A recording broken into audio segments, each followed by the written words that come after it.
Uh, well, I would have knocked on the microphone, but since we have simultaneous translation, I think my colleagues in the booth will not appreciate this. It's time for us to start, and traditionally, I start our meeting with the welcoming remarks on behalf of the university and the organizing committee of the conference. Allow me to welcome you to our university and announce the opening of the conference, The Magic of Inno. This year, the title of our conference includes the explanation of what we shall be dealing with, outlook for linguistics and language teaching in the present context. And the present situation has dictated to us that we should be returning to the face-to-face conferences. Some people, proved that this, some people found that this was so unexpected that they couldn't even come here. But in fact, the decision to start meeting face-to-face was not an easy one. We reached it at a very high cost. And one loss is that not all of our colleagues were able to come. And my team also feels somewhat at a loss with so many guests, and we are glad to welcome all of you. And I hope that some small problems that we have encountered will not spoil your impression of it. Well, there were more than 400 applications to take part in the conference, and we have selected a little over 200. I know that sometimes people take offense, but we usually choose the most interesting topics. Almost every service of the university, including the logistical units and the technical services, and of course such a conference wouldn't be possible without the support of the leadership of the university. And usually the rector opens the conference, but he was in China accompanying our president. So today the words of welcome would be will be said by our pro-rector or vice-rector for linguistic for teaching languages, Mr. Putintsev, Igor Putintsev. You're welcome. Не слышно звука, микрофон не включен. Микрофон включить, пожалуйста.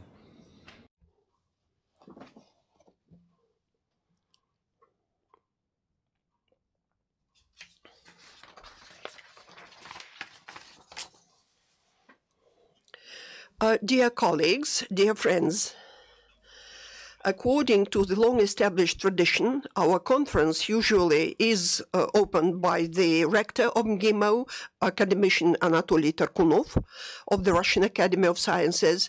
But since the opening of the conference has coincided with the conclusion of his business trip to China, he asked me to take this honorary role and say the words of welcome on behalf of MGIMO. Our conference, for the first time after the pandemic, is held in the face-to-face format.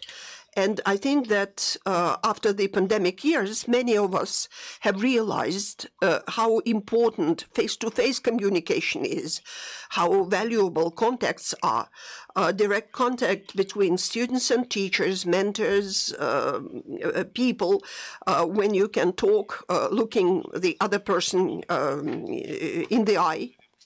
And I believe that this aspect of our conference is no less important than the reports that have been submitted. I have looked at the topics of the conference, and they are very important. Take, for example, the artificial intelligence topic. Of course, it has penetrated all the spheres of our lives, and our activities are not an exception to this rule.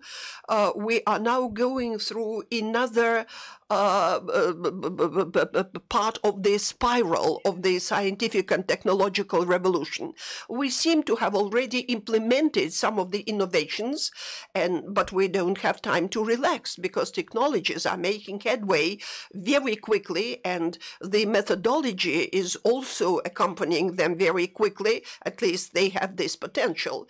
And the key event, a revolutionary one, took place about a year ago when GPT-3 was launched, and we started using it on a massive scale. And machine translation was always at a very primitive level, and people told jokes each other about it. Teachers told jokes about it when students used this primitive electronic translation. But now we see a lot of headway has been done, and the changes are of fundamental importance. And even ChatGPT can provide us with very many new opportunities. For example, to ensure the tailor-made programs for individuals, shaping the educational trajectories, saving the teacher from a lot of routine functions. But at the same time, artificial intelligence also has certain risks. And if we use it too often, if the learners use it too often, then there is the risk of stagnation and even some degradation of competences. And it's very important to prevent this from happening. There are other risks connected with the use of AI, and it's important that the AI should not replace the person, but should become an instrument of enhancing the teacher's potential, the person's potential, the human's potential, and it should enhance the opportunities for the students. Very often when we work with students in our classrooms, we know that students are better aware of all these new opportunities. They are better versed in them than we are, but we should keep up with them. And the demand for teaching with the help of the AI exists, and students should know that we know a lot about it. And of course, the demand for a unified approach will decline, and the individual educational trajectories will become much more important. And I believe that if I refer to a very well-known song, there's no person who can come out and say, I know how it should be or how it should be done.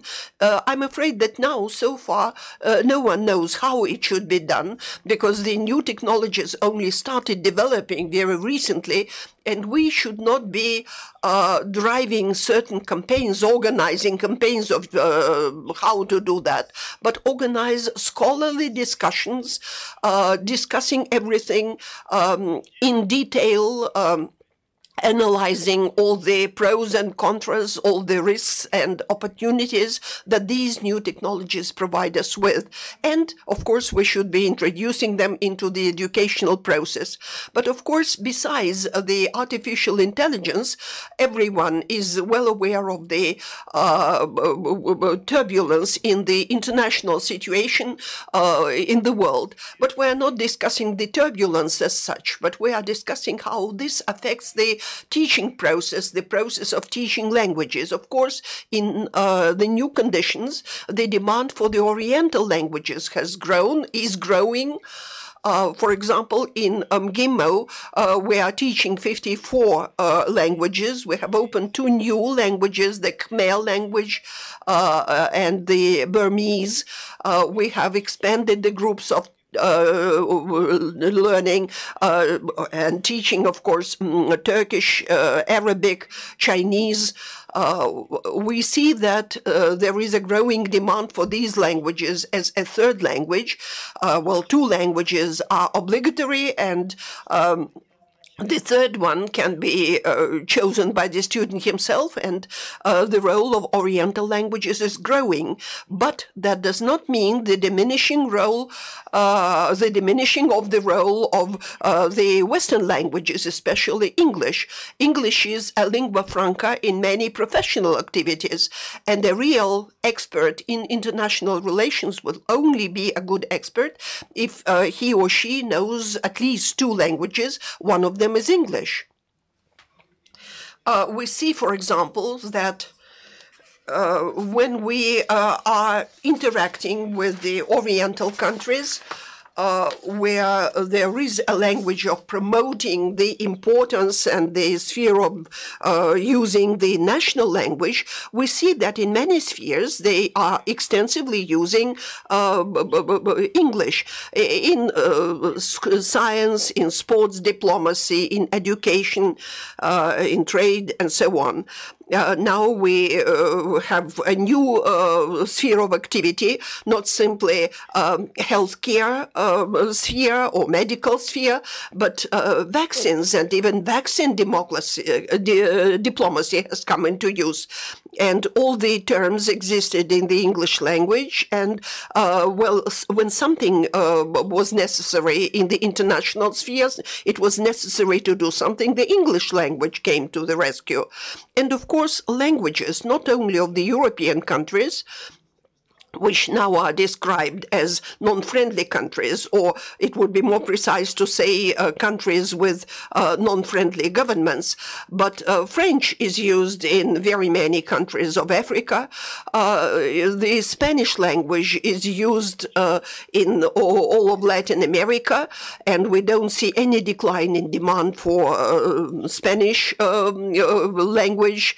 And of course, we shall be developing, it's unavoidable that we would be developing economic ties with them.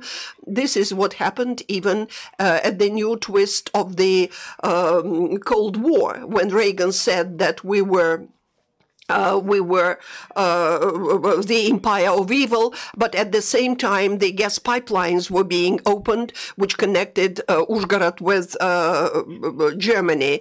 So everything will be in demand, so schools should be preserved, maintained, and such languages and the Netherlands language, the Polish language, the Greek language, we believe that their teaching should continue, and all the schools of teaching languages which had evolved over decades should be maintained, preserved, and we don't see any possibility for these languages becoming less important. But the Oriental languages should get more attention from us. Our dear friends, our world is changing very quickly in front of our eyes. Probably this is the fastest change. Never before did technologies and educational roots change so quickly.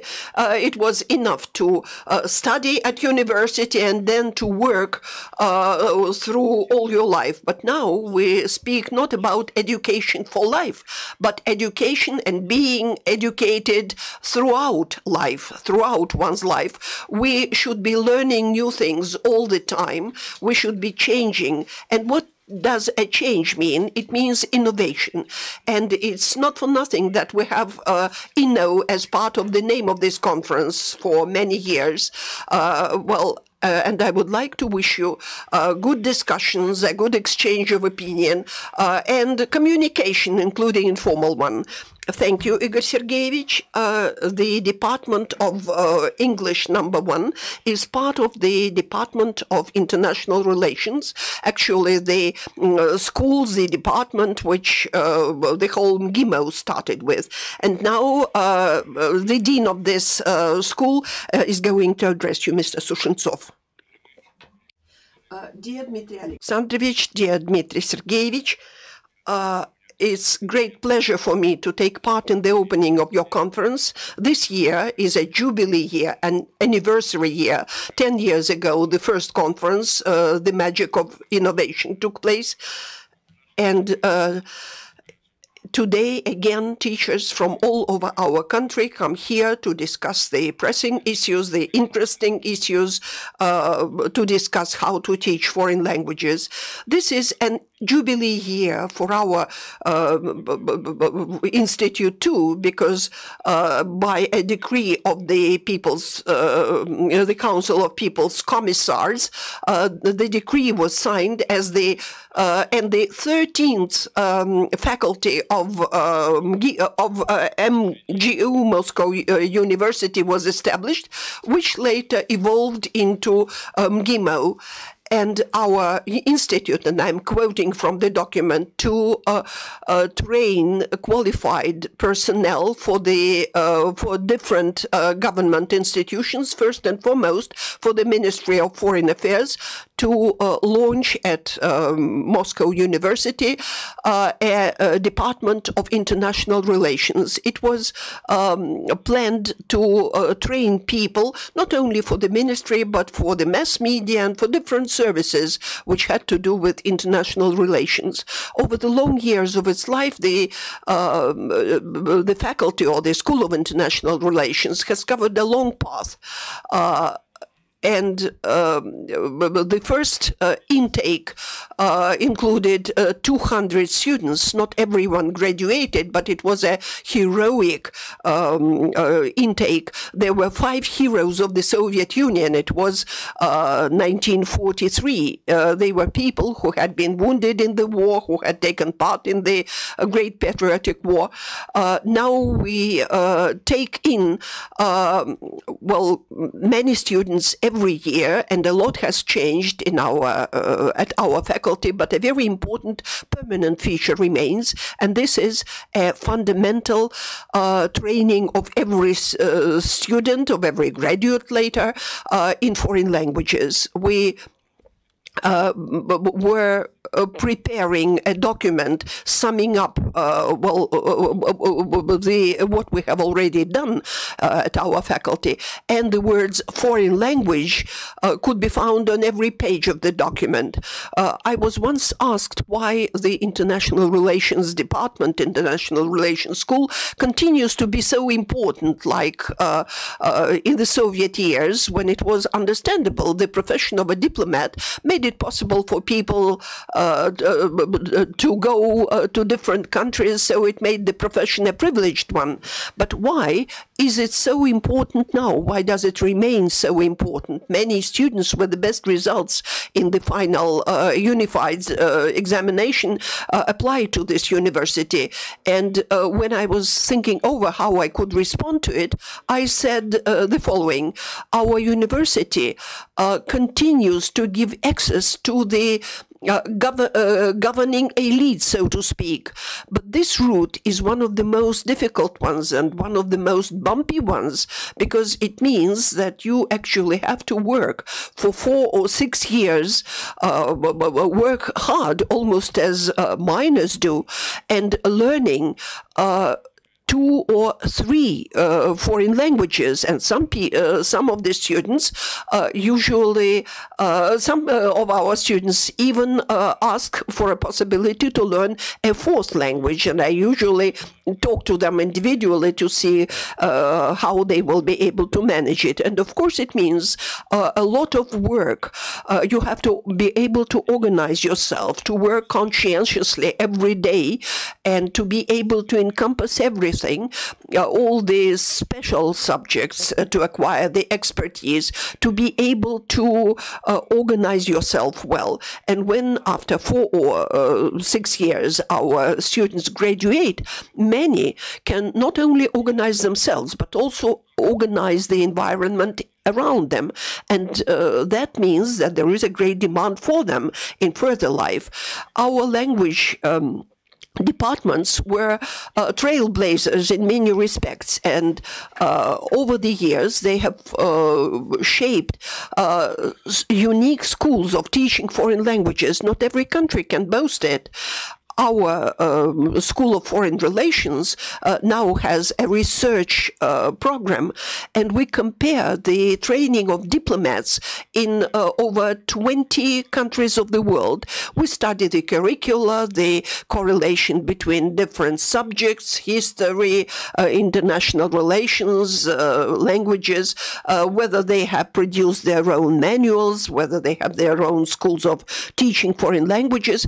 And I must say that not in every case, even a major country, can claim that it has a good school of teaching different foreign languages. Many manuals are imported, so to speak. Very often they invite experts to teach their students. And our university has coped with this task. It has covered the whole path. And the first generation of our teachers was not numerous, the language teachers. There weren't so many people who knew how to teach foreign languages.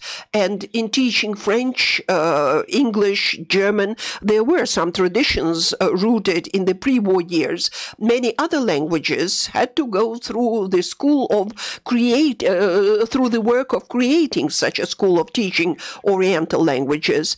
And of course, the first generation of some of the language departments knew about those languages only from books, and there was no chance to practice speaking, communicating with people. The best things that people had were pre-revolutionary books on those languages. Then some of these people had been fighting in the Second World War, and they had to start a new life, actually.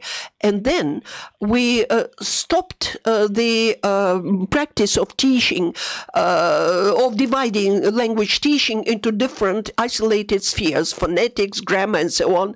We integrated all those skills, and this was the approach that was used in all the manuals that were created for future diplomats.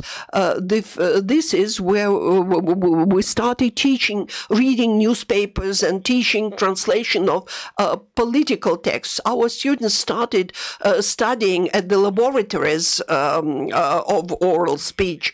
And the best teachers, PhDs, Rождественский, Solntsev, Ultsiferov, Stelling, and others, who are the pride of Russian science. And we have always prided ourselves on Svetlana Vasilyevna Shevtsova, who became the author of a very well-known series of textbooks which were used in foreign language departments at many universities of our country. And it integrated all the skills. It was the first one to solve this task. And at our university, we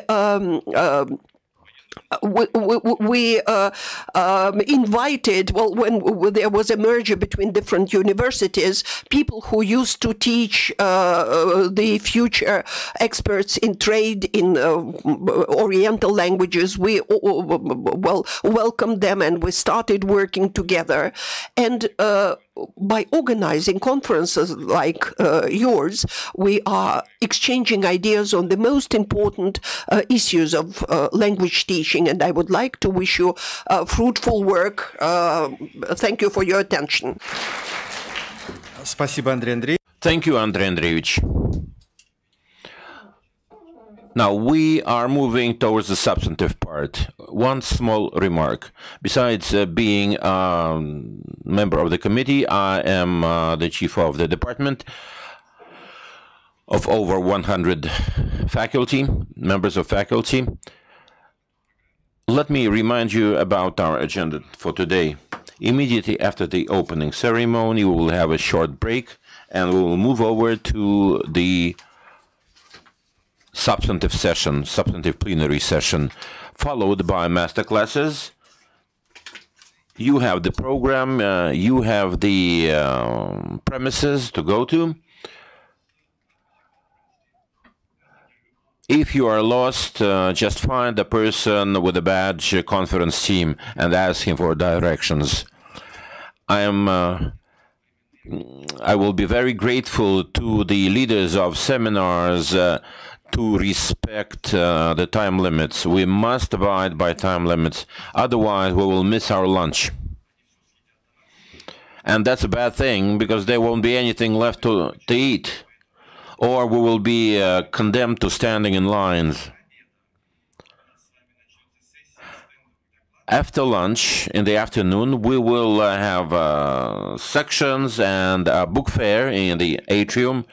So after the plenary is over, please direct your feet towards the atrium to navigate the book fair. It's a good occasion, a good floor to meet people, to mingle, to discuss things. Following the plenary, we will have sectional meetings and a small fourchette. The program for tomorrow is also there. We know that 9:30 is pretty much early in the morning, but that was an imperative. Otherwise, we would not have enough time to listen to all of you. You must have a badge and a passport, both with you. Passport and a badge. If you miss any of the two, well, you will have to queue. We have a very strict access code, so please cooperate. So, enough of scaremongering. 3-minute break.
Let's move on. This year, we decided to change the format of our panel session.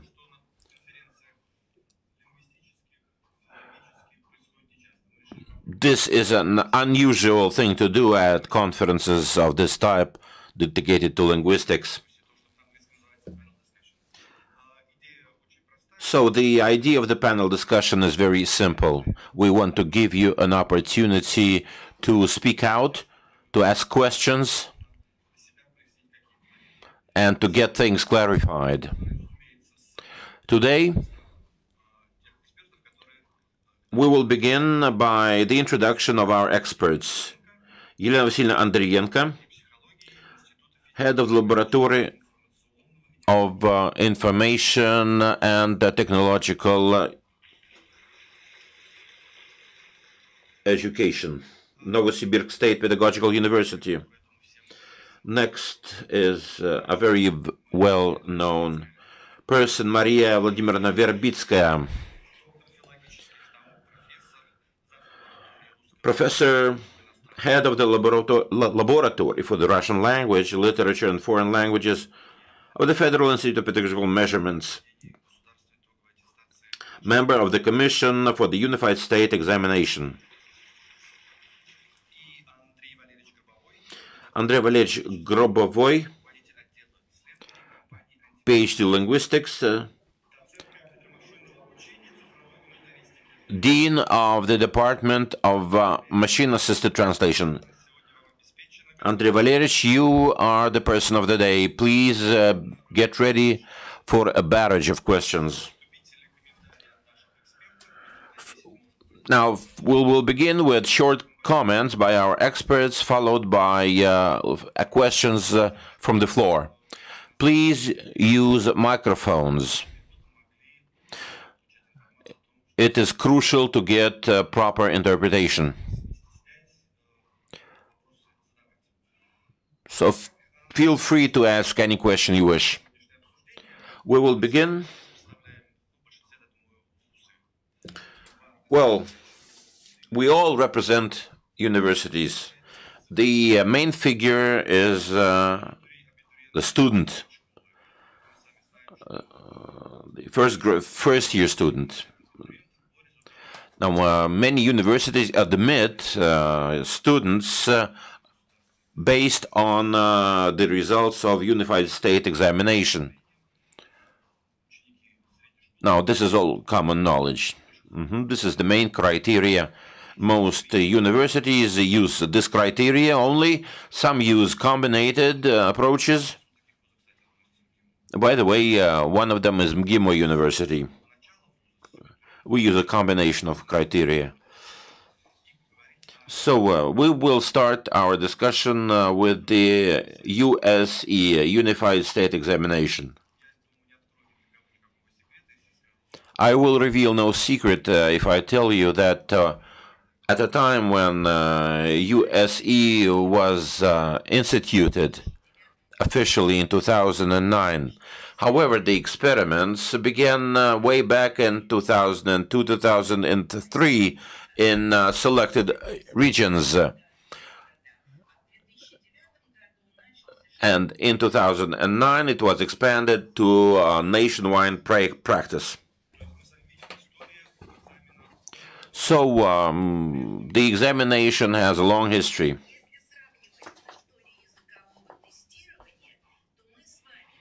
Now, comparing this USE practice with the general practice of testing, we have made a trajectory which was worth 120 years of evolution prior to USE. Now, in the years immediately after the institution of USE, the reaction of the public was very different. But now the reaction has stabilized, and the attitude of the public is pretty much positive. So, USE yesterday, today, and tomorrow.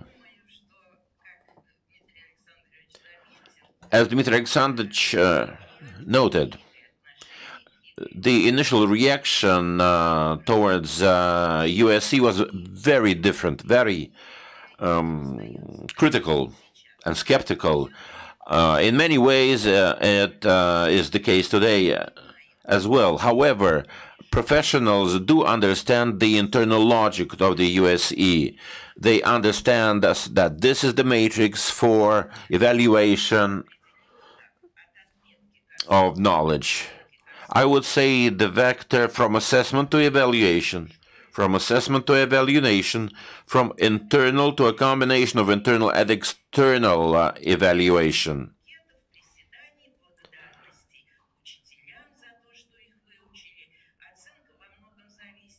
Initially, it was the thing was more ceremonial. It was a Thanksgiving ceremony to the trainers, to the teachers,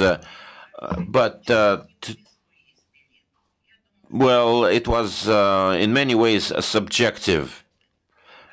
Many of you remember. So we're moving away from subjective evaluation, things like I've just mentioned, ceremonial stuff, personal stuff, moving towards objective evaluation, from formal linguistic to content criteria-based evaluation. What is criteria-based evaluation? What is linguistic testing? In our professional community, as opposed to other communities like the deputies of the parliament, testing is a good word. Testing is a way, is a procedure to evaluate anyone based on comparing the outcome with a certain standard, with certain criteria set in advance, well understood and well defined. Our job is to compare the outcomes with the criteria. Now here I want to remind you of what was traditional examination in schools and entry examinations in the university. Many call on us to return to previous practice. So, most of my career I worked in Moscow State University in training languages and regional studies. Today I work in the Department of International Economy, language training. So classical test would be reading, listening, translation, and topic discussion. Oral speech was considered as a variant of a learned by heart text interpreted by the student. And of course, evaluation was purely subjective. Now, USE involves all four activities: listening, writing,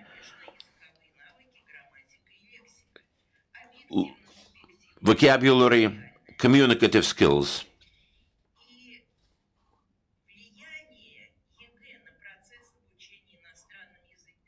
The impact of USC on the process of teaching foreign languages is hard to overestimate. It's easy to underestimate, but not to overestimate. Understanding of a foreign language like a communicative process is still fighting for a place in people's minds. It is an integration of speech, language, general academic knowledge, and whatever else. Now I will show you a first example. What is the communicative task? It is not scoring beans, scoring mistakes and errors. It is a way of making yourself clear, driving your point home. We do understand the foreign language competency as a unity of speech, language, social, cultural, compensatory skills. We have come to understand that we need the progress in all avenues of studies, even where we never had any training, like generation of written speech, like oral speech, prior to the USC. The first initial reaction was strictly negative. The whole nation seemed to be in protest. We don't have recording facilities. We don't have tape recorders. At the time, that was something of something in deficit. Only after audition, we started getting audio material for our manuals. Now, written language, written texts became conceptualized as a separate avenue of training. Despite all the violations of logic and rules of testing, methods, we managed to make our way toward a common understanding. We still don't have a common understanding of the USC, despite the fact that it is a nationwide policy. Very few pedagogical institutions have faculty or curriculum on USC valuation, whatever it may be called. Now, historically, in 2012, we have issued the national educational standard. The federal education, state educational standard is a nationwide document, a policy statement. Since 2012 till 2022, we have had tens of thousands seminars, workshops, and conferences to sort things out. However, in 1922, we finally arrived at a unified model based on the federal standard. Lo and behold, everybody said, where did this come from? Well, it came out of our practice. This is a model that was supposed to be prepared in 2012. So all these years we didn't have a single policy, a single method, a single model. Only 4 years hence we started to have emerging elements of such a model. So in all these 4 years we had to go by with what we had.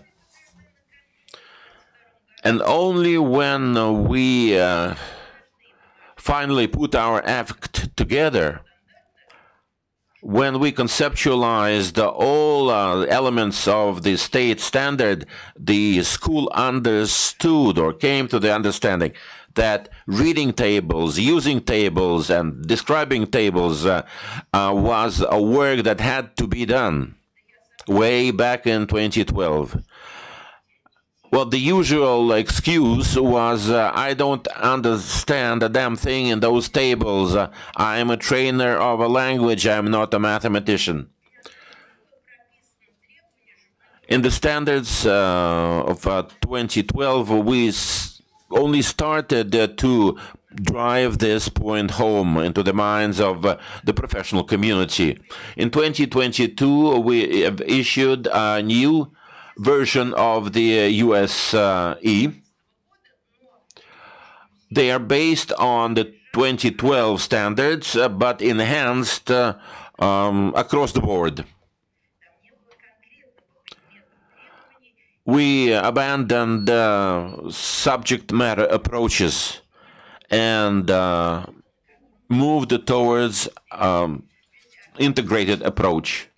You know, the things that learning articles, learning tenses, made a very interesting presentation. She spoke about meta-subject approaches, and that was the highlight of her presentation. Interdisciplinary approaches, cross-subject approaches. So this was precisely what we wanted, and this was our mainstream. So multiplicity of variants, multiplicity of approaches with a single scale of evaluation. We don't need any more any more, set standards, preset stereotypes. We don't need language trainers that are petrified into their own methods. We may use any way you want to acquire the skills, but verification and evaluation will be based on unified standards. So we are getting away from individual influences of professors and trainers. Now, where did we start from? The page marked yesterday. That was the status as of 2005. Reading, understanding, small text, a few lines, information, transport, people, climate, television, food, radio as a subject matters. What do we have today? Look at the headlines. They're full of idioms, full of metaphors. Now, before you translate anything, you have to understand the text. You have to learn the context. So it's another level of analysis.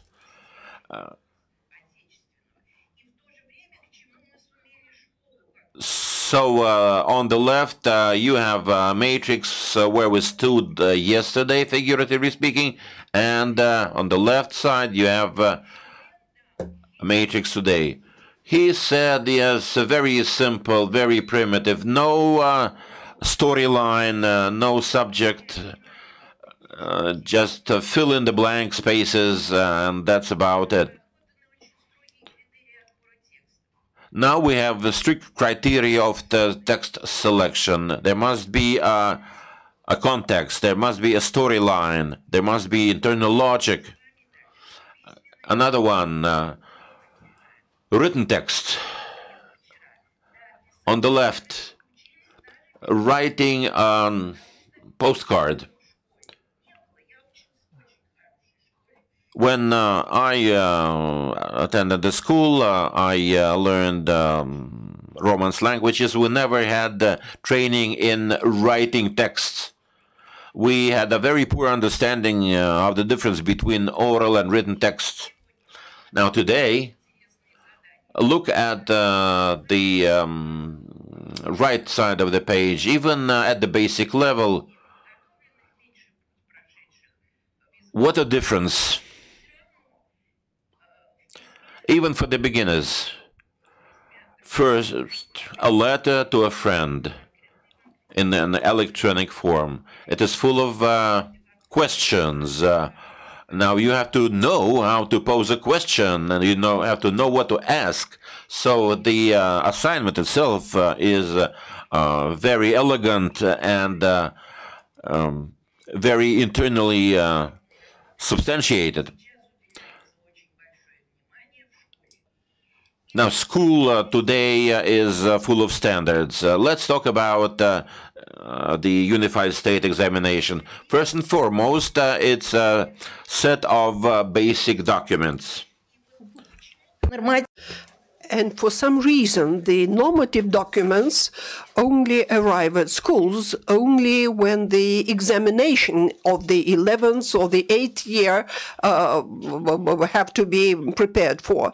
Well, the normative documents arrive at schools, you said. Do the schools take part in developing them? Yes, there is a very extensive team in our commission on developing the materials. Includes school teachers and experts in the techniques of teaching, and there are university professors, and we invite everyone to join us.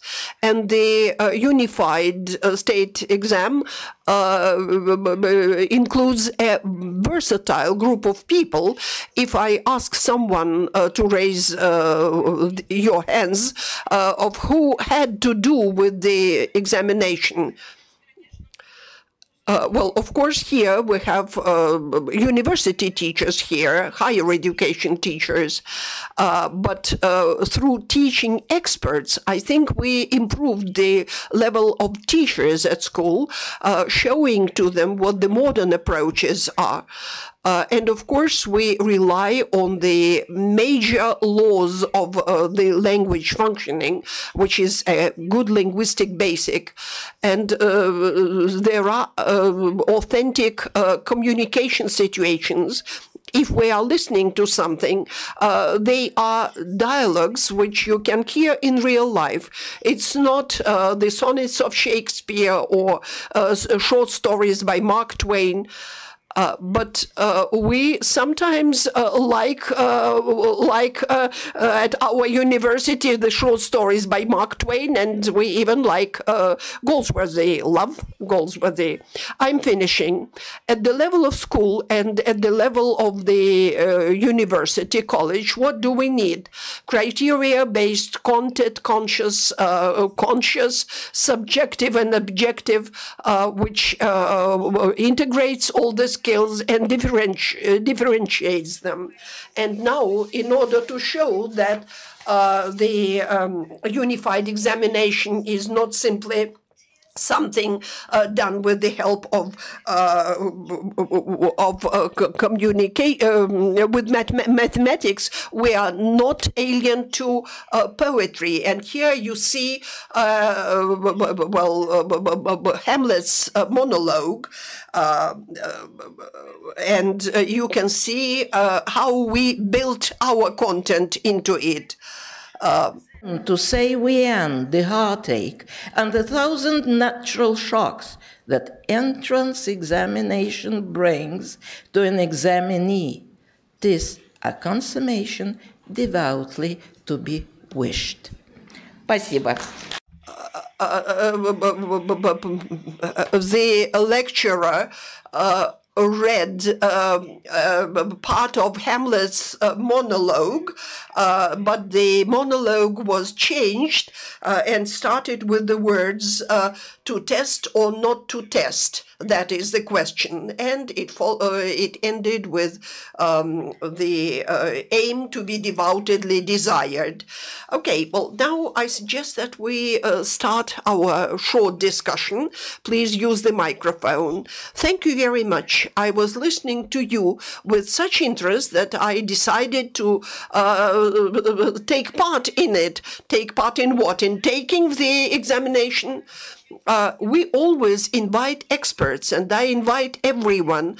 Please get in touch with us. We need experts who will be testing, proofreading, so to speak, all the material that we produce for the examination. The question is, what feedback do you have? What feedback do you have? Yes, we hear everything. My question is as follows. What feedback do you have from universities? What change has taken place at schools? We can clearly see the teachers probably see that students with a different level of language skills come and we see the difference. But what feedback do you have from universities when they when students enroll at them? Because the idea is that school leavers come to the university, continue learning the language, and they use the language all their lives. Can I give you an honest answer? Most of the universities want to have the right to hold their own examinations, entrance examinations.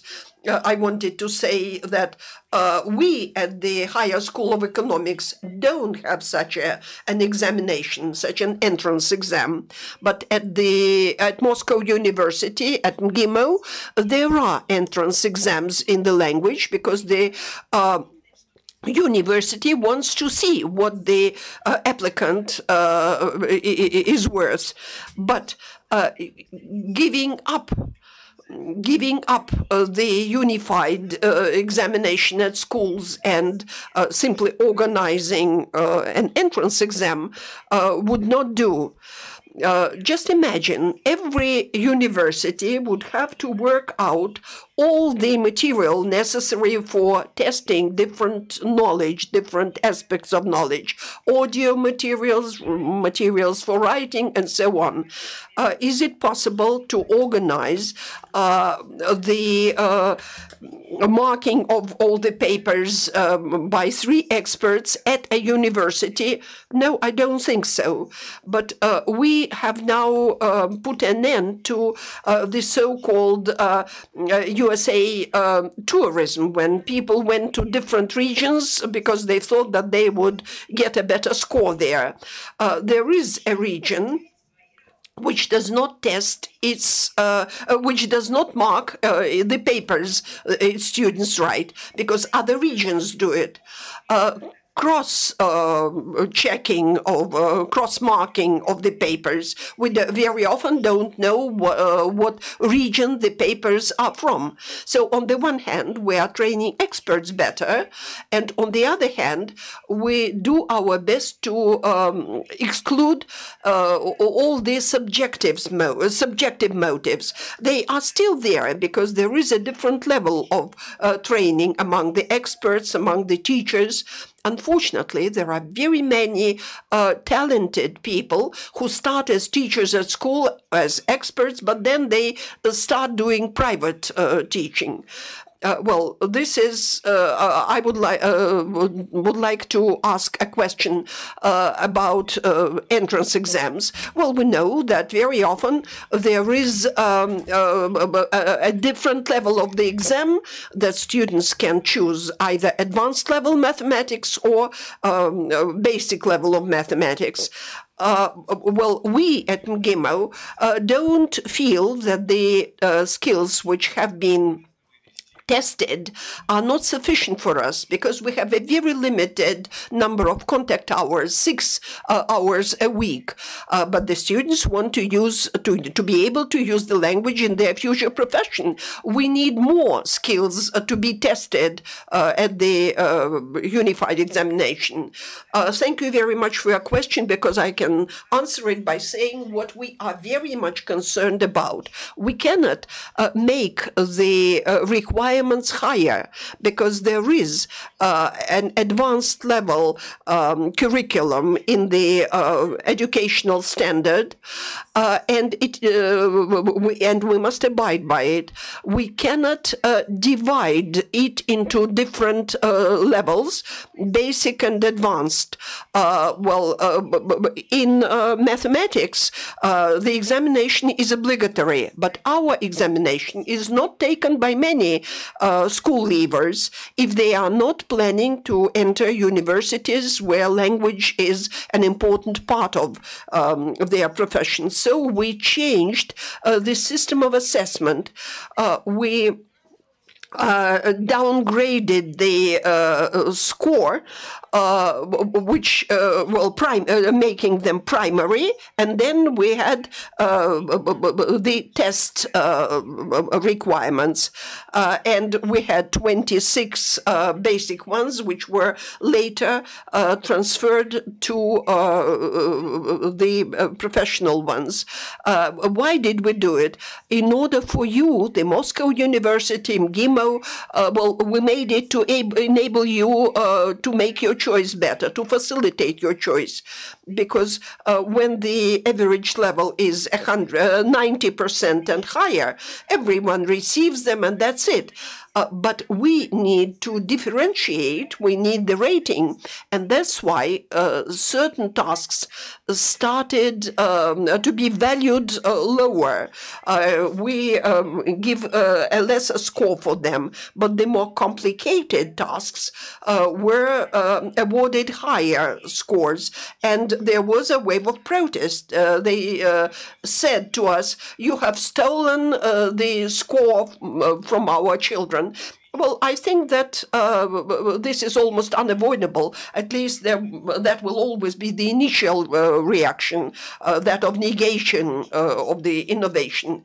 Now, I would like to ask a question which you have partly answered, but I shall say what I wanted to ask you about. If you take a simple school, not a gymnasium, not a specialized language school, do you think that there are enough contact hours of language at school to enable a high school student to pass the examination with a high score?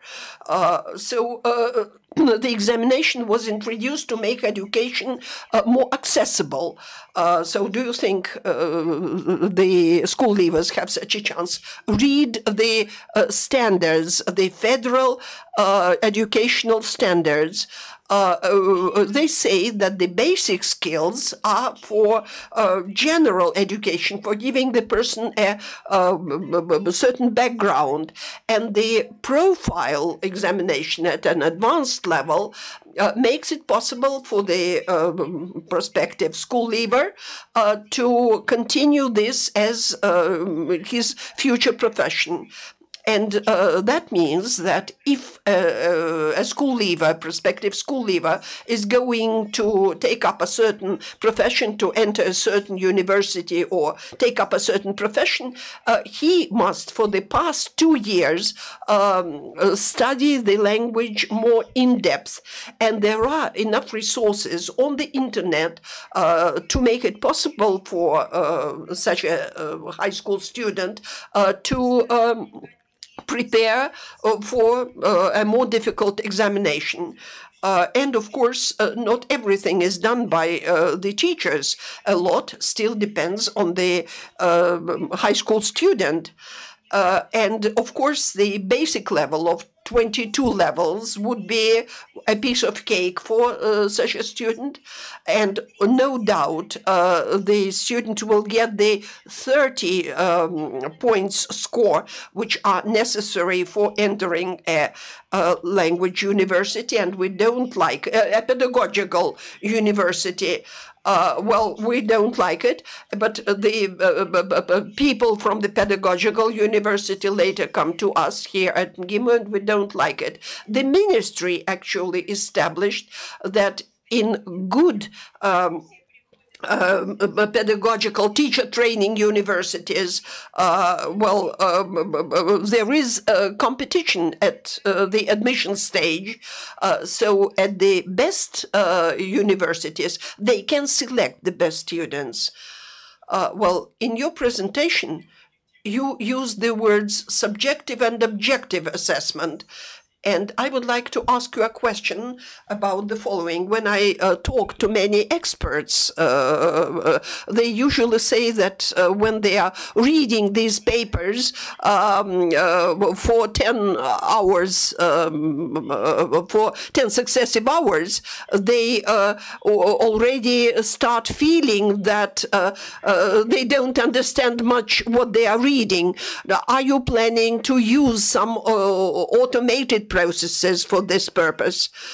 Thank you for your question. I would like to say that the Unified Exam in Foreign Languages were the first ones to organize a computer examination. We returned the oral part of the exam, and informatics only last year switched to organizing the exam using computers. I am writing proposals all the time, and I'm articulating my dream. I want our tasks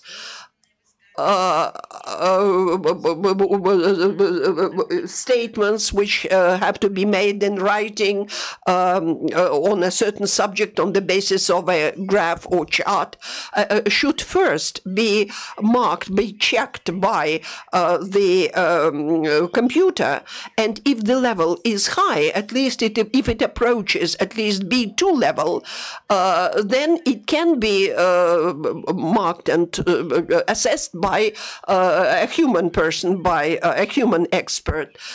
Those that are lower will not be even have to be marked by human experts. And it all means that we don't have enough time to do all that. So in introducing computers, we are ahead of many, foreign languages as compared to other subjects.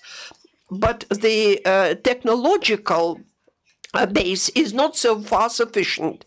And in the regions, there are many complaints about the oral part of the exam because they don't have the necessary equipment, the adequate equipment, and they simply cannot do it. They say we write in rooms with of an average size. There are 4 people in different parts of the room. Why do they do it?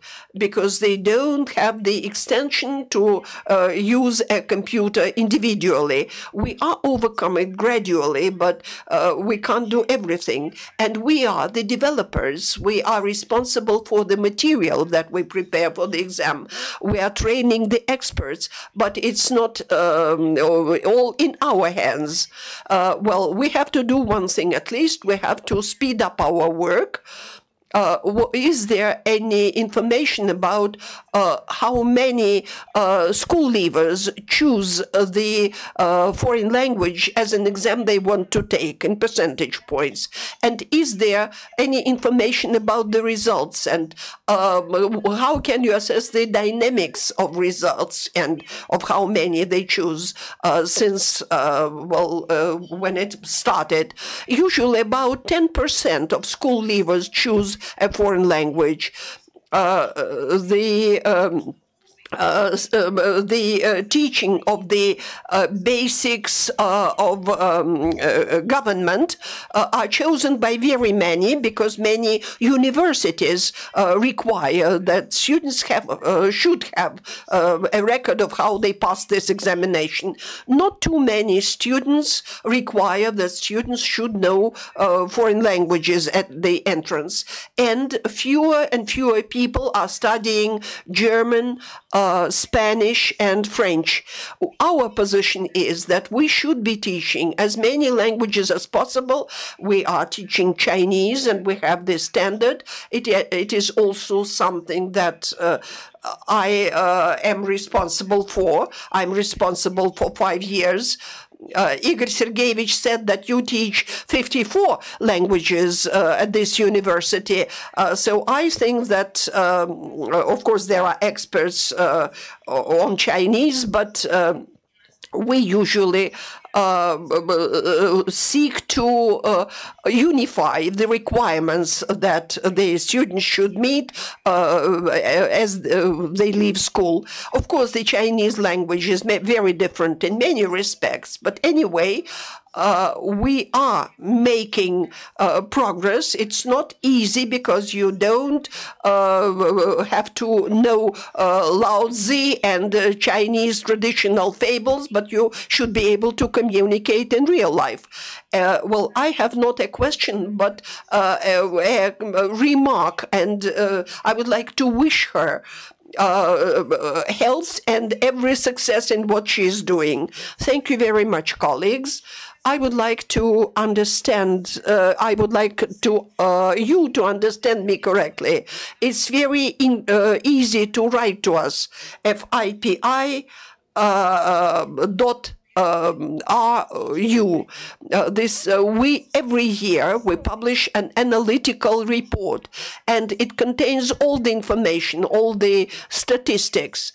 And what is important to follow is not how students have made progress in coping with different tasks, because the tasks are changing, so statistics about the scores will not give you much information. What we are doing now is to abolish the templates, abolish the stereotype tasks, and to change the tasks. Well, Maria Valerievna said something very important.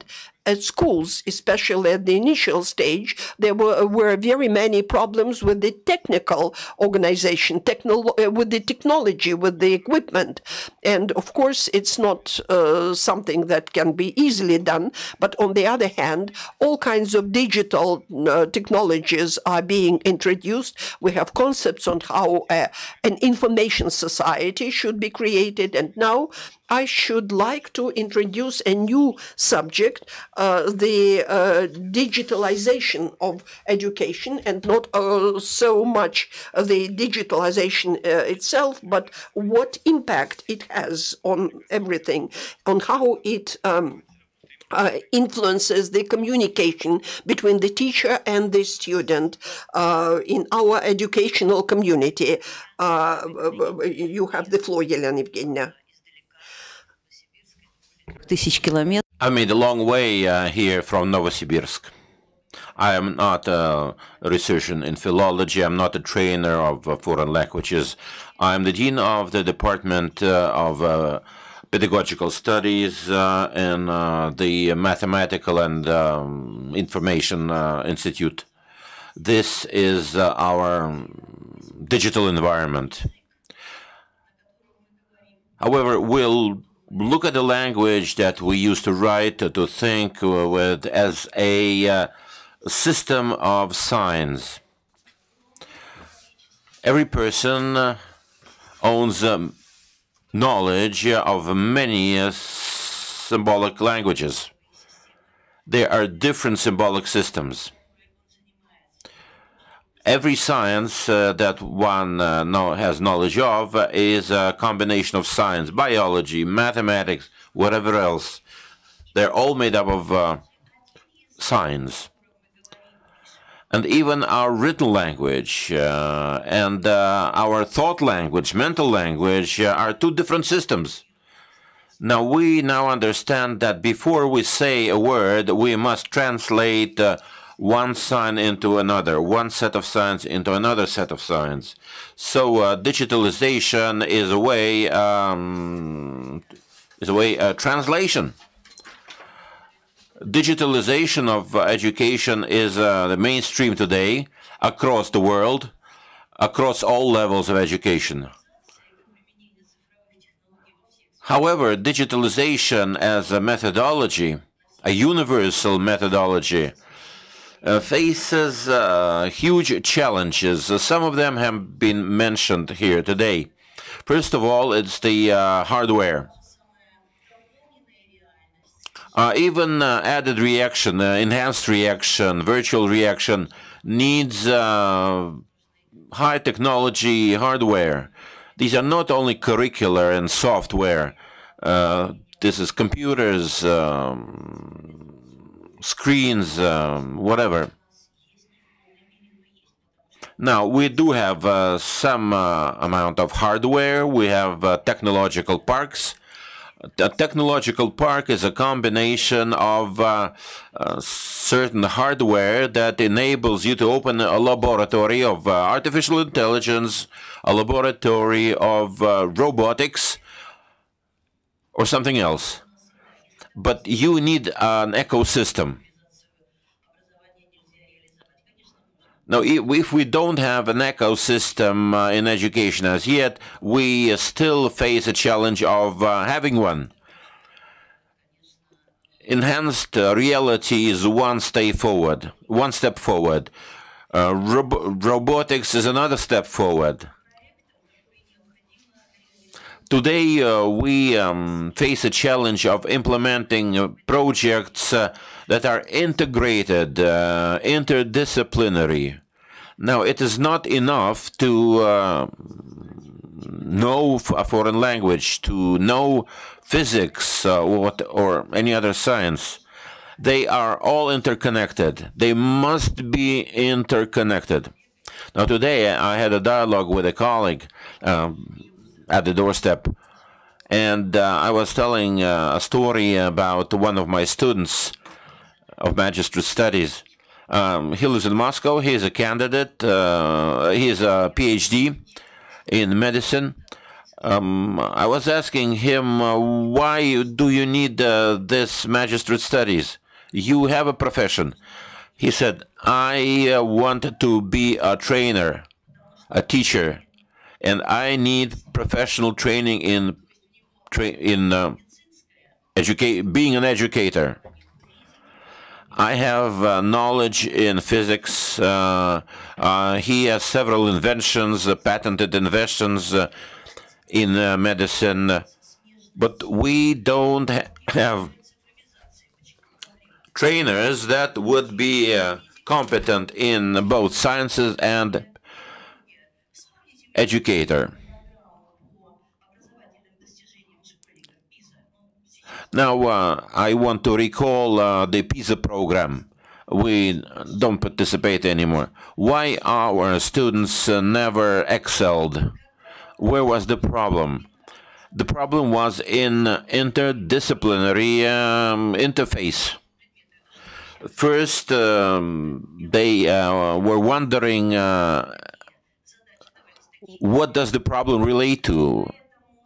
The attribution of a problem. Digitalization is an enabler. It enables interdisciplinary interface. Strict subject matter, strict individuality, customization are the order of the day. Today, we are moving toward a practice whereby an individual project may be distributed into several pieces and be engaged by several students at a time. A good example is robotics. Another good example is a business project. They are very complicated, they're complex things. But I think this is the mainstream of digitalization. Enhanced reality is just one side of it. Museums, virtual excursions, whatever. It's all very nice, but real step forward will be a combination, integration of disciplines, information plus physics plus medicine. Initially, historically, mathematics was amalgamated with physics. Then it was amalgamated with information, with IT. Then came amalgamation of technologies, and now we have a whole integrated package of disciplines. That's our historical way that we went through in 2 years, in just 2 years. We're still in the beginning of a long way. It was very difficult to find the professionals, specialists. Now one would think that Novosibirsk is a city of scholars, researchers, and academics. But once you face a real problem, once you want to staff a laboratory, you will be at great pains finding specialists that are proficient in IT, in linguistics, in training, in pedagogical studies. Being educators, you know all too well that city slang is invading mainstream language. You probably know that our language is contaminated by exclamatives, by emotional incursions to the detriment of substance. Therefore, we need to focus on the content, on substance. And I think we are making progress.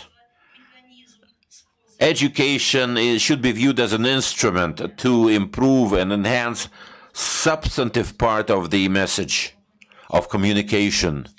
One thing is a chatbot. It's full of slang and lightweight phrases. But establishing contacts brain to brain, so to speak, is the main priority. Actually, at the bottom line, we need a balance of both. We need a combination of innovation and tradition. Both are important. Innovations are important, but there are still basic things that should be there, that are with us forever, that we must preserve and cherish. Many countries have come to this conclusion.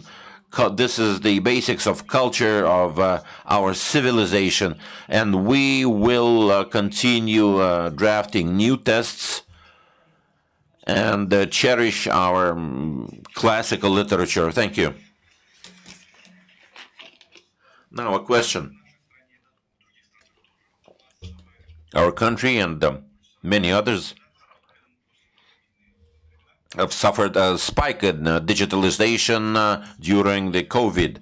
Yes, you are right. That was the catalyst of digitalization.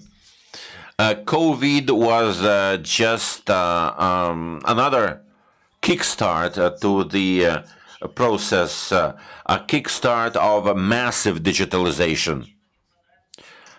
Over time, people got used to it and learned to like it. Is there any study telling us something about the relationship between quality of education and digitalization, distant education? Yes, we've had studies in polity, sociology, philosophy, and pedagogical studies. Many foreign countries have made studies.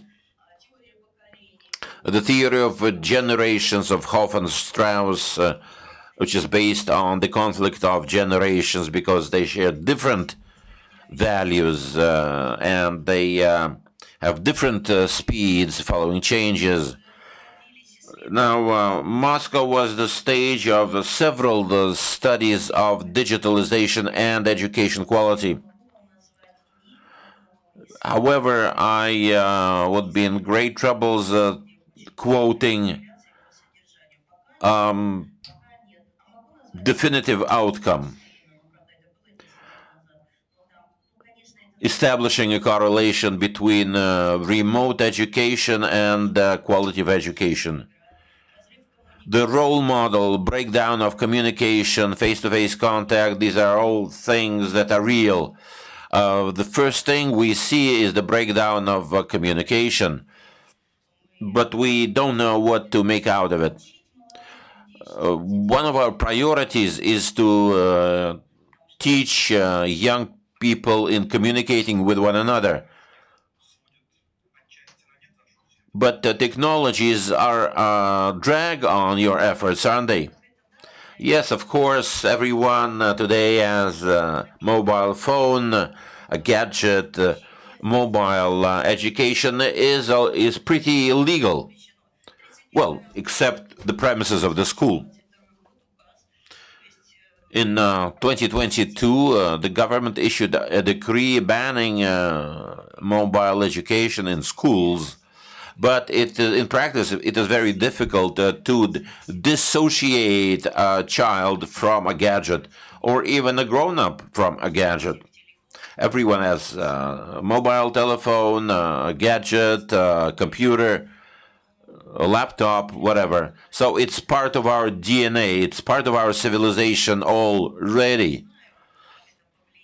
I really don't know the way this will influence our future pathways, but the understanding, reflection on this problem must be there, and it is there among the teaching community, educators, and the parents.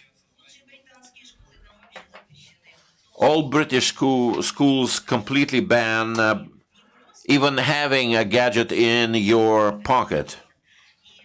Bringing them to the premises is illegal. They even have a concept of gadget-free time.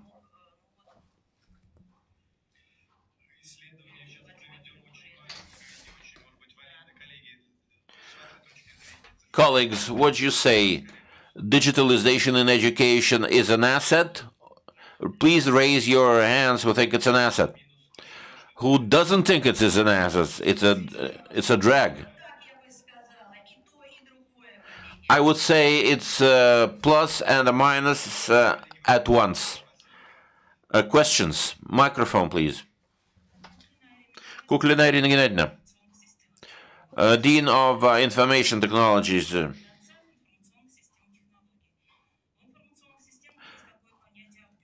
IT systems have a concept of upgrading, a full revamping of a gadget. Upgrading of a human brain is something impossible. Now, this summer, I went to a physician and I heard the following comment. The amount of information that goes through our brains today is impossible to process. We have to limit the flow of information. A young brain may be tolerant to an increasing flow of information, but eventually, with age, it is becoming dangerous. Working with information system as I do tells me that we need to sort out information. We need to limit the flow of information and be very selective in what accesses our brains and minds, because we hurt our memory, cognitive skills, and clip thinking. We don't need memory anymore because it is all there. We miss things because we use clip technologies. Cognitive processes, analytical skills are going south. Willpower is dwindling. You don't need willpower. You just simply don't need it. Just press a button. Now, to remind you about the book Vanishing Childhood. Entertainment till you're dead. Entertain yourself till you're dead.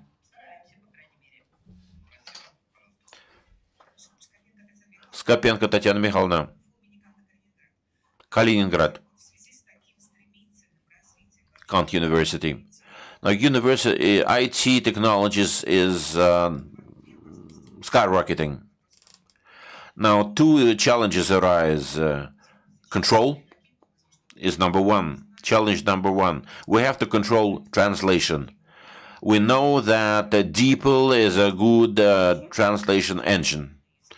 And when we have such a good translation engine, a question arises, why would anyone need to learn languages? We have to do something to compensate for that. Now, to be sure, learning one language as the first foreign language is important. But when it comes to a second foreign language, we need to do something about it. We have to anticipate the DeepL effect, as I say.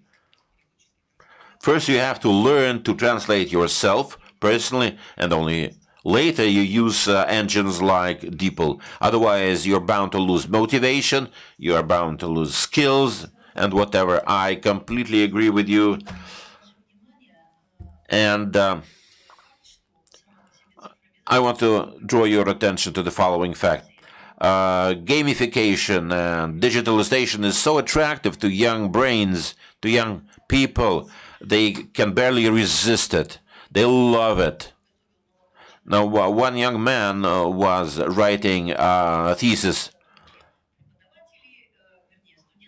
about effective training, robotics in a university. When I ask him a question about motivation, he tells me they don't need motivation in robotics and building robots, designing robots. They're all in that. So it's a way of gamifying this education trajectory. We have to fill the games with good content. By the way, some of the content is really dangerous and hazardous for you. But we have short hands. We can only control things that are within our reach in education. You as parents or grandparents, how much can you control what your son, your child or your grandchild is doing? The possibilities are limited, and the only things that we can suggest are different platforms, different games, and students are interested, especially if they can do something, if they can develop it. Novosibirsk is a fairly advanced city in terms of technology, and as distinct from Moscow, I think many IT experts stay in Novosibirsk. Maybe it is farther for them to go abroad. Well, we have many good IT experts. The next question.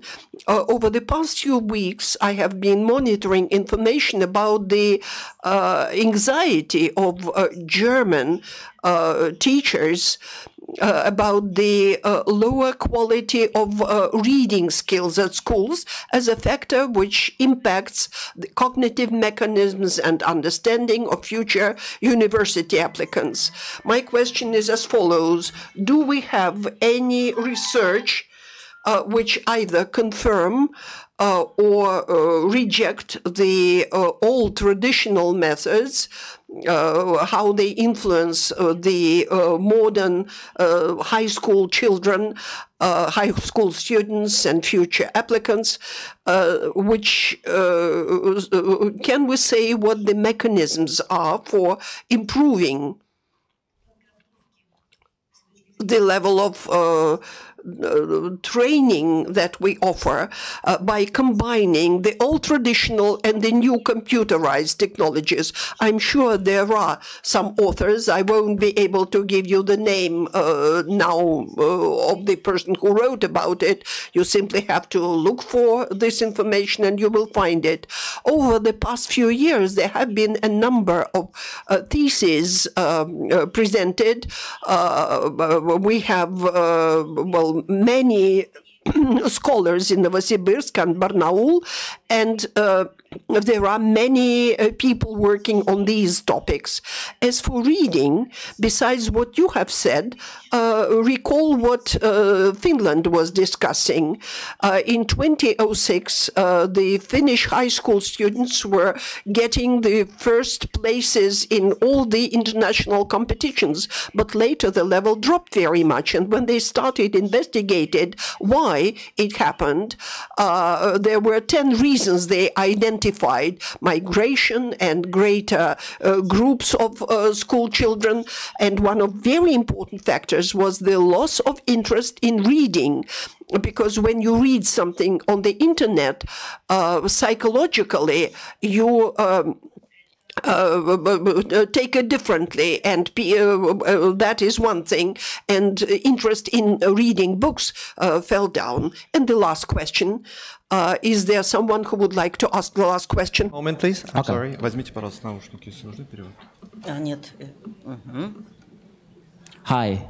So, yeah, I think my question is related to your last statement that in one hand, we are trying to teach our children to be able to master the technology. But on the other hand, we want our children to also maintain their traditional way. So my next question is, I'm wondering, what is actually the Russian policy, the national policy regarding this digital inclusion in school and society? Like what is the country is actually trying to achieve in terms of digital inclusion for children? Thank you.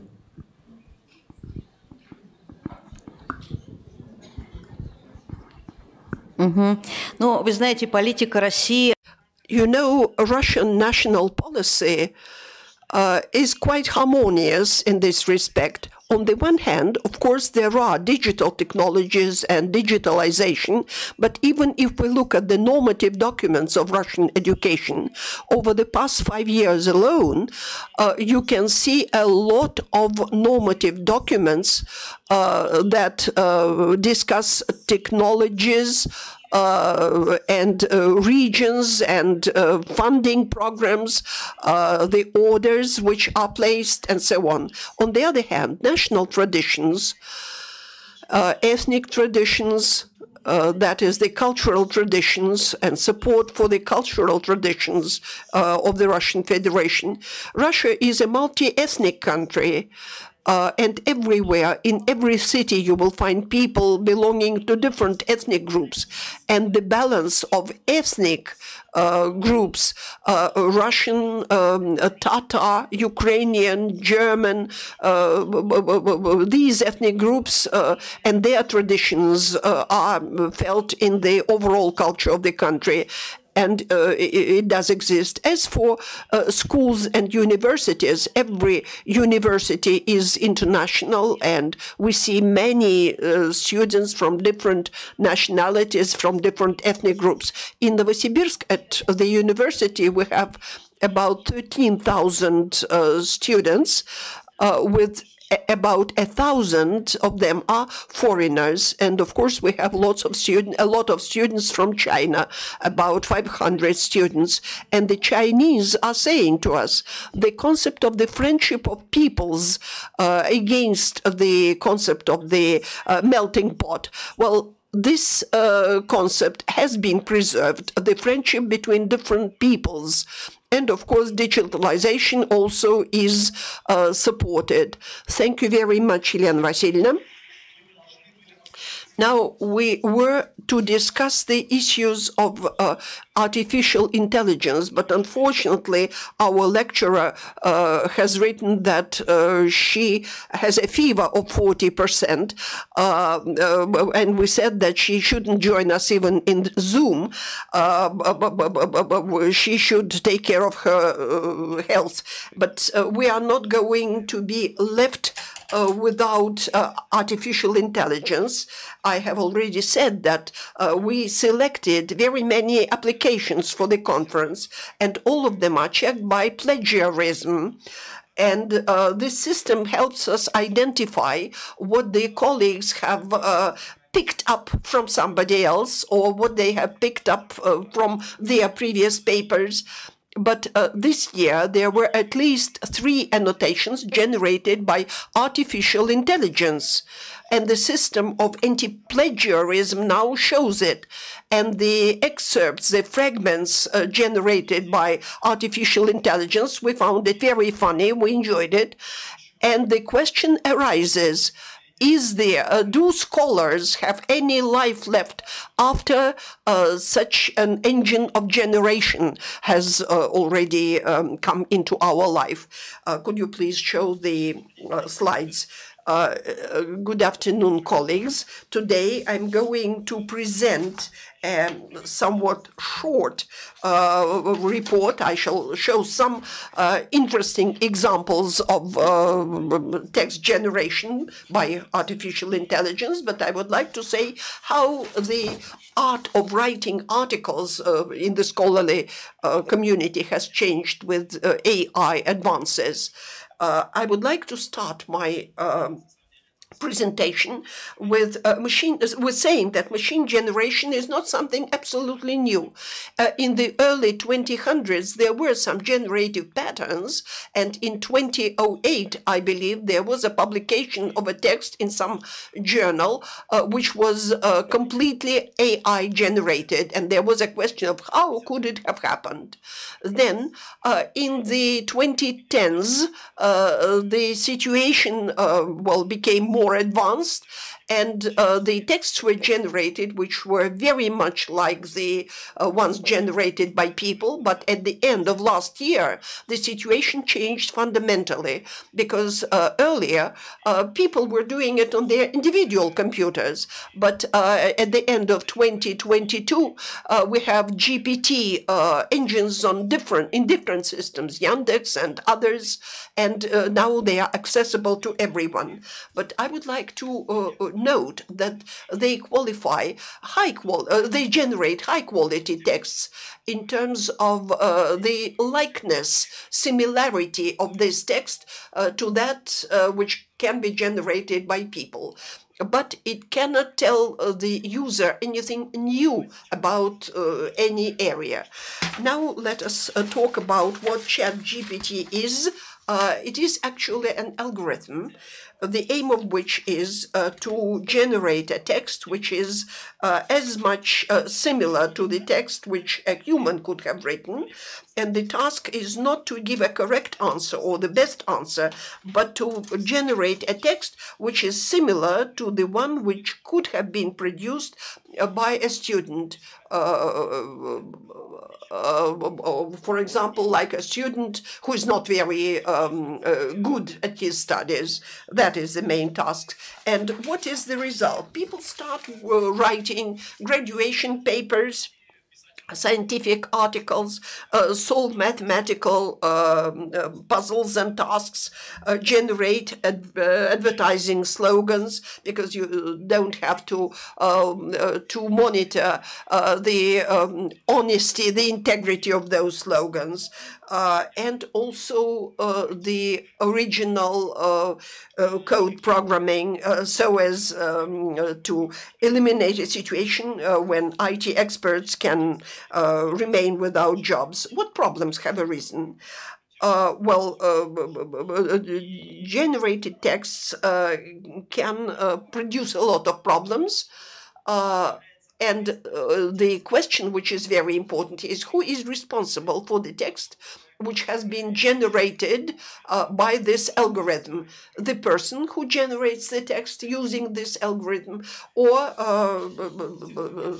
the text itself? Almost everyone knows what Google Scholar is, and if you type in ChatGPT, you see the mentioning of certain papers which describe this generation process. In my opinion, it's not quite correct, and I shall do my best to prove why it is so. At the beginning of this year, the first colleagues, auditors, editors have started introducing special checks. You don't mention the AI as any author. The text is somewhat different from the one produced by people. And there are some references proving this in medical journals. What are the problems that the generated texts produce? Well, let us take, for example, if you ask the AI what the book Mumu is about, and you see the text. Mumu is a novel, it is a short story by Ivan Turgenev, published so-and-so, and it tells the story of a young girl, Gerasim, who had a pet which was a cow. Well, this makes it very funny. So it looks like a text produced by a human, by a usual person. Then the text does look like an understandable one. I'm not going to read the other examples because the first one already has proven the point, I think. On the other hand, students have already started producing their graduation papers. And if you take the list of literature, for example, there are some books generated by the pattern, by the model. Then there's no real reference in your literature list. they look like the real ones, but they either have a different author or a slightly different name, and some information is not quite correct. And in our blog, we write much more in detail about it. You can read there what the problems are. Now, as far as generation is concerned, we have certain methods of detection, and in order to understand it, you must put yourself in the shoes of the person who is going to generate a text, and the text is generated. For example, I asked my colleague to generate a text on the topics of our conference. You can read the annotation that it produced. It was machine generated. But if you look at it, the title of the presentation of the paper is quite interesting.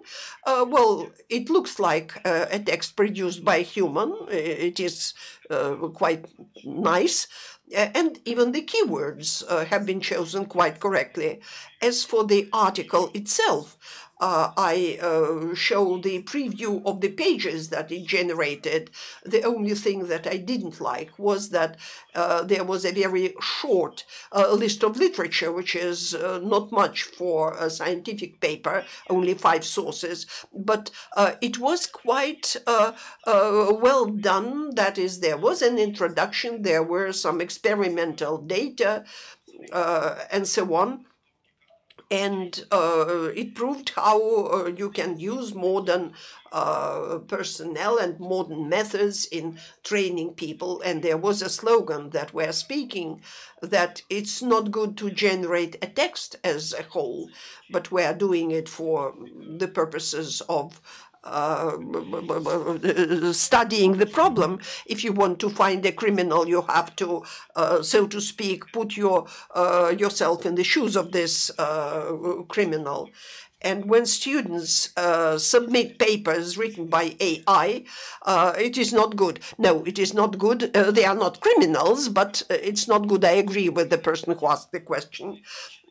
Even in the articles about ChatGPT, critical articles in ChatGPT, they say that everything has been digested from the articles which had been published earlier. It doesn't generate any new information. And what do you do in order to combat this phenomenon? And I quote here, I list here the papers which describe different methods of detecting such generated texts.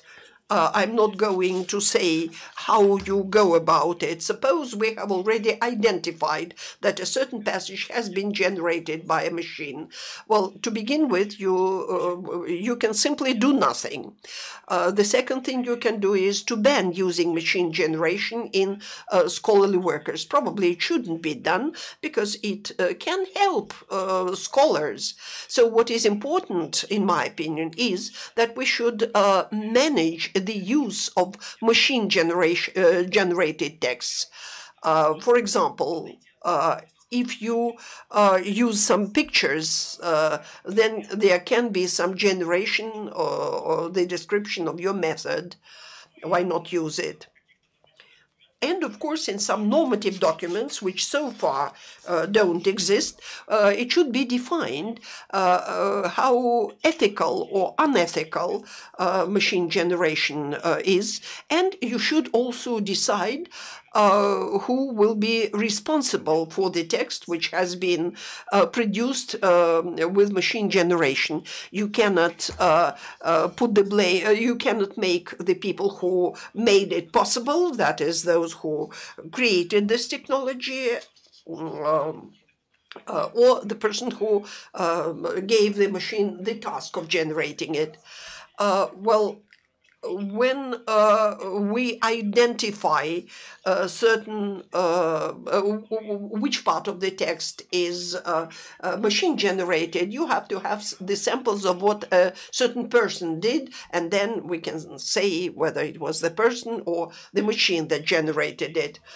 And of course, a new text very often can be generated on the basis of the beginning. Suppose we have a suspicion that the text was generated by a machine. We can take the beginning, and if we give the task to develop the ideas at the beginning of the text, if it is similar to the one which we originally had, then probably it is the proof that the first one that we wanted to analyze was machine generated. Well, the second element also is that repetition usually proves that machine generation had taken place there. Of course, some bad students can also make such mistakes, but anyway, it is a possible proof, maybe not conclusive. And I wanted also to say that the machine generated texts, AI-generated texts, should be regarded as a new aid, a new type of assistance to the scholar, because in the past people used to write everything in longhand. Now people are already using the search systems, so the first negation of computers and AI is now gone, like gone is the use of the search engines. So now the AI-generated text can help people, can help students rather than take them to terrain which is too difficult to tread. So we should treat it as an instrument, a new instrument which we should learn to use correctly. And what I also would like to stress is that different patterns of generation make it possible to create a certain report on something, but not to produce the result of some investigation or the development. The scholar has to formulate the idea. For example, if it's mathematics, there is a problem and you have to prove it. If it is linguistics, you should undertake the research, and it can only be done by a human. So the AI-generated text can produce a report on what has been done. They cannot do it instead of you. And of course, AI generation can help not only with producing texts, but also images, all kinds of images. And in the text, you can sometimes understand that the text was AI generated because it is simply nonsensical. When we speak about images, if you have, for example, a photo of what you saw through a microscope, and you have different captions under the picture. In one paper, they said that it had to do with iron, in another one with copper, and so on. In fact, it means that it was not related at all to this research. The challenge of responsibility needs definition. Humans are always responsible. A good analogy is a vehicle. A car crash, humans, drivers are always responsible for any car crash, not the vehicle. The human, the owner of the vehicle, should have abided by the rules, followed the road rules, and keep its vehicle roadworthy. Therefore, whoever generates a text using IT technologies is responsible for the content. Is this the message we should deliver to the students? They are responsible for whatever they generate and deliver? Yes, of course. What is the function of the trainer? Should we catch them making mistakes? Well, I have 12 students right now in the magistration studies. Now, when they bring me a machine-generated text, now I see that the subject matter is there, but there's no idea, there's no logic in it. So you are a catcher. Now, a good example was DeepL. Now, before I put a mark to the students, I run the text through DeepL. I know that there are students who want it easy. And usually I catch them cheating. You better believe me. I tell them, I have a system to catch you cheating. I hope they didn't hear me. Well, what shall I say? To be serious, the main function of a trainer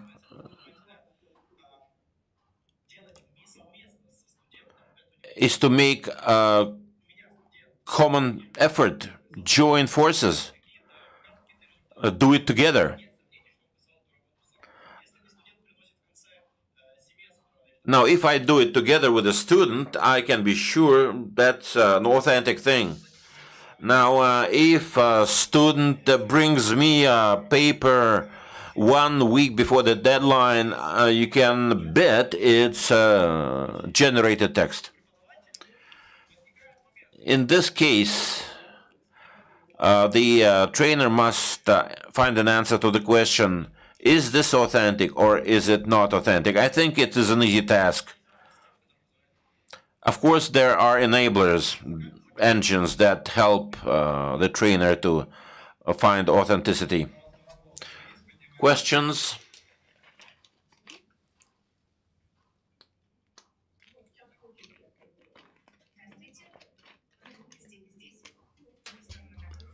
Good morning, Rutsoba, Ryazan University. Now, I have a question about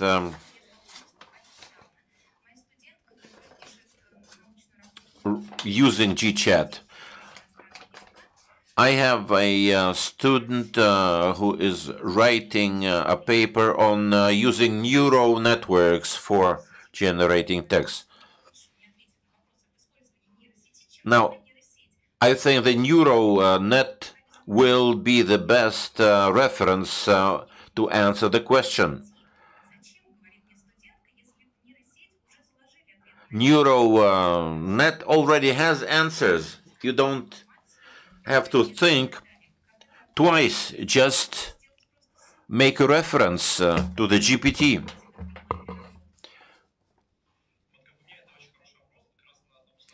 Great question. We do need certain regulatory documents. I think it would be wrong to ban the GPT altogether. All leading nations of the world, in the West, in the East, started banning them.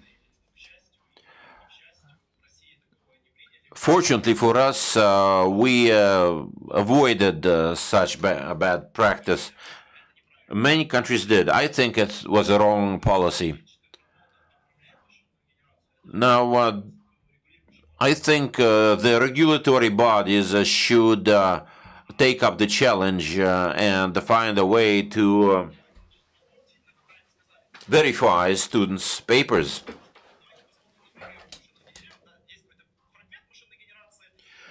You may go by fragments.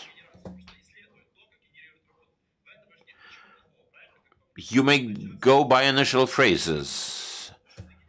You may use specific examples. There are no straightforward answers. I think it's a job for regulatory authorities. First, we need to do the groundwork, to make polls, to find out what is needed. That's what I'm calling for. We've heard your call. Thank you. More questions?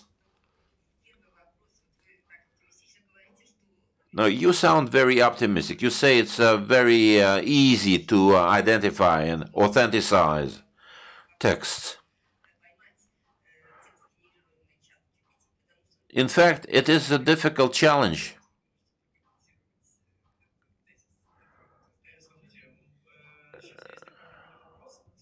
Now, your question is, to paraphrase it, every time GChat generates different text. However, it has iterations, repetitions, standard phrases that are specific to machine-assisted translation. The database that it uses is based on the internet rather than living language. Now, talking about papers and theses, the text is formalized, so it is indeed more difficult to authenticate. Iterations, special words, typical for machine generation rather than humans. We will never achieve 100% authentication. Every algorithm still has a number of weaknesses, a number of tags or marks that would identify it as an algorithm. Thank you. Another short question. Dmitry Alexandrovich.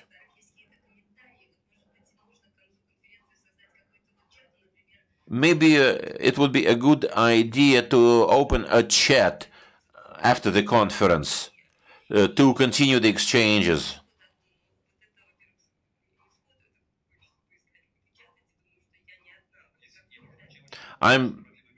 Microphone, please. Please speak up. I'm saying we need a chat. No, I am not buying this idea. I hate chats. I don't simply have physical time to browse through chats.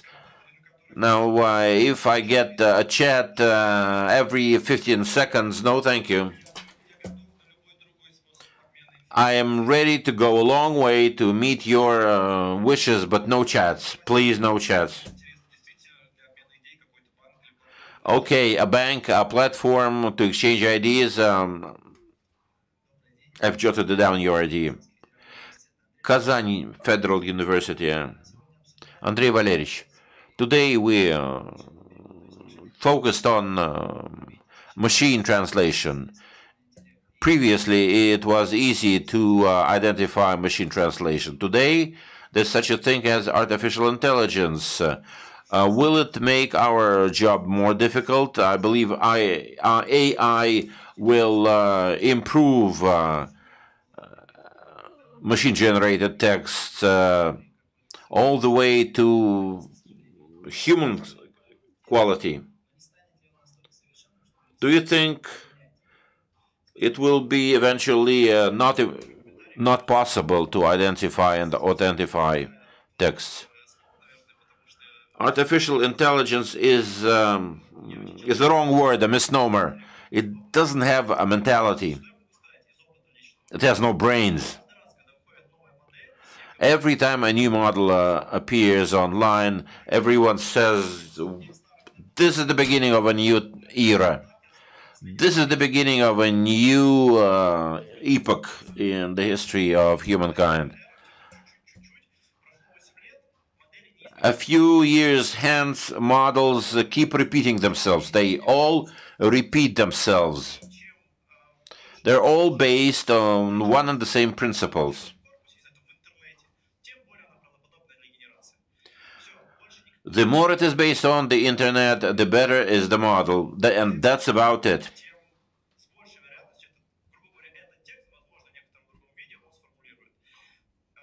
It will generate texts based on internet.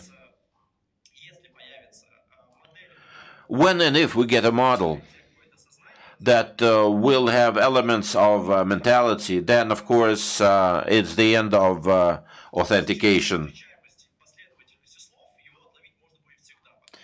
Now, of course, there will be a loophole identifying it through the frequency of words used. But the same may be said about humans. Now, personal style is always there.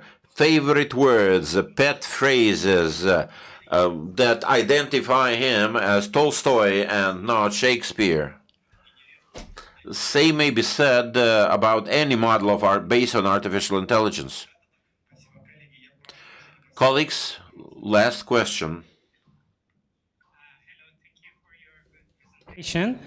I'm Ibrahim, originally from Iran, and I'm teaching Please put the mic closer to you. Yeah, I'm originally from Iran. I'm teaching in Iraqi Kurdish. I have enough experience with AI in teaching and in publication. And in my opinion, students should not be banned from using AI, because if you ban them, they will find another way. I have experience with my students. They used AI for their writings, and they used paraphrasing tools like Turnitin and other paraphrasing tools, and they submitted to their teachers. Then, I believe that students are always one step before their teachers. You should not consider yourself. Yeah, you should consider the community of the teachers. This is my opinion. We should train them how to use them, these tools effectively, not to ban them. And I would like to hear about your opinion in this regard. Thank you. По поводу моего мнения. Now, my opinion is as follows. You are right that machine generation is often used by students, followed by paraphrasing. And that's a common practice. There are even IT engines that allow paraphrasing.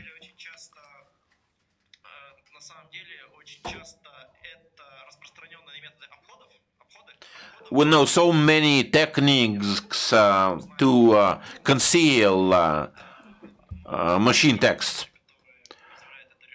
Yet we do have methods to authenticate and identify machine translation.